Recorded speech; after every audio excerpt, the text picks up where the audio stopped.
This is the second video in a 5-part series about how to make the networking at your next industry conference that much better.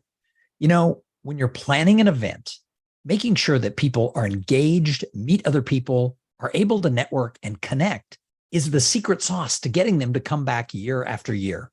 Yes, you want to have great speakers. The content has to be good. But if people just go and sit there and they don't interact with anybody, if they don't build conversations and friendships, then they're not going to come back next year, because people say on every survey, the reason they come is for the networking opportunities.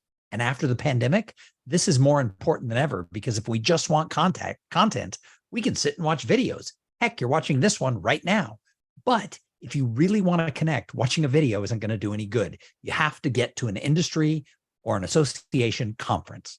So for those who are planning meetings, the number 2 tip that I have on how to make sure that networking at your event is awesome is engage your audience with social media in advance. Start some sort of online conversations, whether you use existing social media or you do something on a private site. Get people to engage with each other. If you have an app for your event, get people to start having conversations before. Encourage people to set up meetings in advance. And for people who don't know anybody, who would like to meet people, have some prompts to get people to talk so that they can connect with people. Think of it this way. When your kid gets into college, one of the first things they do is they send them a link to a newly admitted student's Facebook page. This is often how kids find their roommates. They start chatting with other people and they decide, yeah, let's live together. This is no different for your conference. Get people to engage with each other in advance, set up appointments so that when they arrive, they can say, oh, I was talking to you online, and they can have a lot of conversations. You know what? Social media, Twitter and Instagram and Facebook, let's face it, it's all become a lot of crap. It's pretty much jumped the shark. However, if you use it properly, there are still people who engage in LinkedIn groups and Facebook groups, who use Twitter, who use Instagram. Find a way to get those people, and it's not everybody, find a way to get them talking to each other long before they show up at your conference.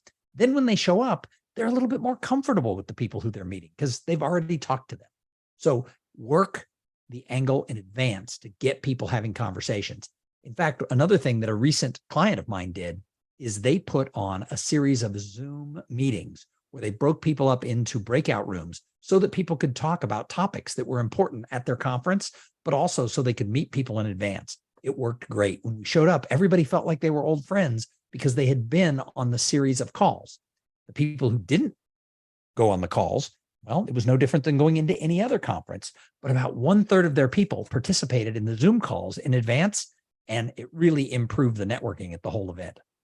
So be thinking, what can I do in advance to engage my audience and let people converse with each other so that when they meet in person, we fast forward the networking?